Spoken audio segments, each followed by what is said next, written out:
দুনিয়াতে উলঙ্গ আইছি এই সাদা কাপড়টার জন্য, এই সাদা কাপড়টার জন্য আসছি দুনিয়াতে। পুরুষ মানুষ ঢাকার দরকার নাই, সাদা কাফন দেখলে অন্তরের মধ্যে কি আসে? একটু ভয়।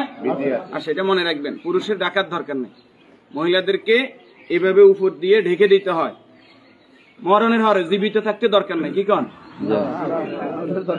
আমার মেয়ে, আমার স্ত্রী, আমার বোন, আমার মা বেপরদায় চলে, আমরা হইলাম দায়ুস। ওই পুরুষ দায়ুস যে তার স্ত্রী সন্তানকে পর্দা করায় না। আপনি থাকতে আপনার স্ত্রী কিভাবে ফেরিওয়ালার সামনে যায় আলু ফ্রাইস কিনে, আপনি দেশে থাকতে, আপনি এলাকা থাকতে আপনার স্ত্রী কিভাবে মার্কেটিং করে যায়, এভাবে বাজার সদাই করে, আপনি পুরুষ কেন পর্দার ব্যাপারে সচেতন নয়? আপনার উপযুক্ত মেয়ে ওড়না ছাড়া ঘর থেকে বের হয় কিভাবে? আপনার মেয়ে, আমার মেয়ে কিভাবে পায়জামা টাকনুর উপরে পরে?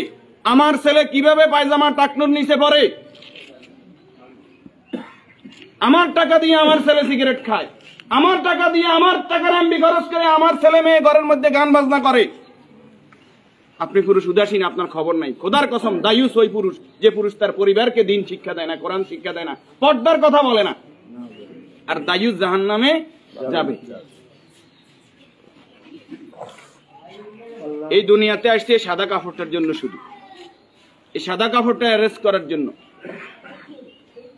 কিন্তু এই সাদা কাপড়টাও নিজের টাকায় কিনা হয় না, নিজের টাকায় কিনা হয় না। আত্মীয় স্বজন কেউ না কেউ, আমরা অনেক সময় শুনছি যে 3.5 হাতের মালিক ছাড়া আমি ন, আমি নিজে 8-10টা কবর এইভাবে দিছি যে উনি যে জায়গা দেখাই গেছে এই জায়গায় কবর দিন, আর জায়গা দিছি আমাদের বাড়িতে।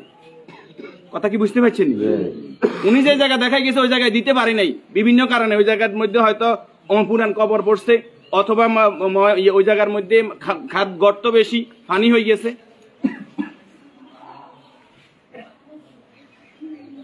তাহলে আমার শেষ জায়গাটাও আমার নির্দেশনা মতো হয় না, পরিবারে যারা আছে তাদের নির্দেশনা মতো হয়।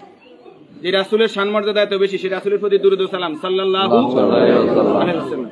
সম্মানিত উপস্থিতি, আল্লাহর গোলাম চেহারাতে বলতেছে অবশ্যই নেককার পরেজগার ছিল। আল্লাহ তাআলা ওনার জীবনের গুনাহগুলো মাফ করে দেন, আমিন। যে নেক আমলগুলো করেছে, দান সাদাকা করেছে, বদৌলতে কবর, হাসর, মিজান, ফুলসিরাত আল্লাহ কি করে দেখ, মাফ করে দেখ।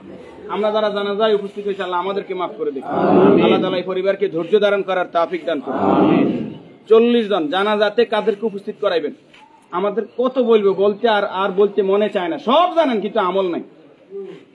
আপনি জানেন যে আত্মীয়তার সম্পর্ক নষ্টকারী জাহান্নামে যাবে, আপনি নিজেই সেই সম্পর্কটা বারবার নষ্ট করেন। আপনি জানেন যে আগে সালাম দিতে হবে, আপনি সালাম দেন না। আপনি জানেন যে নিজের জন্য যেটা ভালো মনে করি অপরের জন্য সেটা ভালো মনে না করলে আমি ইমানদার নয়। আপনি জানেন প্রতিবেশীর হক নষ্ট করলে ইমানদার নয়। কই নাই, সব শুধু জানি, আমল করি না। আমাদের মাঝ থেকে আমলটা দূরে সরে গেছে। এই নেককার গোলাম জানাজাতে নামাজি ফরেজগার লোক, শিরিক মুক্ত লোক, আপনার দৃষ্টিতে যিনি শিরিক মুক্ত, এরকম 40 জন লোক যদি দোয়া করে আল্লাহ তাআলা ওই দোয়া কি করে? কবুল করে।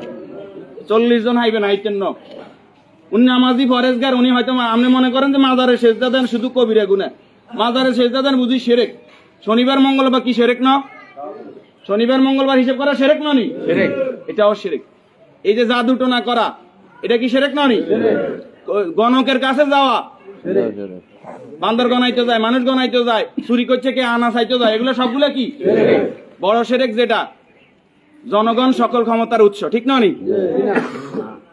জনগণ সকল ক্ষমতার উৎস, সকল ক্ষমতার মালিক কে? তো যেই দল, যেই সংগঠন, যেই রাজনীতি আমাকে বলে জনগণ সকল ক্ষমতার উৎস, এই রাজনীতি করা কি শিরক না? এই জিনিসটা কেন বুঝিনি আমরা?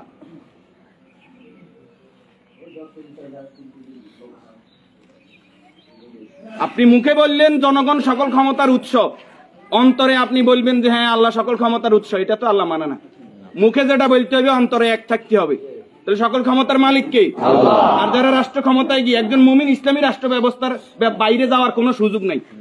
যদি আওয়ামী লীগ আবার তওবা ইস্তেগফার করি আই কয় যে আমরা আল্লাহর আইন অনুযায়ী রাষ্ট্র চালাইম, আমরা কইম আলহামদুলিল্লাহ। বিএনপি যদি কালকে বলে যে আমরা রাষ্ট্র চালাইম আল্লাহর আইন অনুযায়ী, কোরআনের আইন দিয়ে রাষ্ট্র চলবে, সৎ নামাজি ফরেজগার লোকরা চেয়ারম্যান মেম্বার হইব, তাকওয়াবান হইব, আমরা বিএনপির সাথে আছি, বিএনপি কে ভোট দেব। যদি জামাত ইসলামী বলে আমরা আল্লাহর আইন দিয়ে রাষ্ট্র চালাইবো, কোরআন চালাইবো, দেশ তাকওয়ার ভিত্তিতে চলবে, রাসূল যেভাবে চালাইবে আমরা তাদেরকে ভোট দিব। যদি চরমনাই বলে তাদেরকে ভোট দিব। আমাদের ব্যক্তিগত কারো কোনো আরস নাই। আমরা এই জমিনে আল্লাহর, এই জমিনে আইন চলবে কার? এবার যেই আসুক এই তকমা নিয়ে আমরা তাদের সাথে আছি। রাজি আছেন? আল্লাহ তাআলা আমাদেরকে কবুল করুন। সম্মানিত উপস্থিতি, এই মুহূর্তে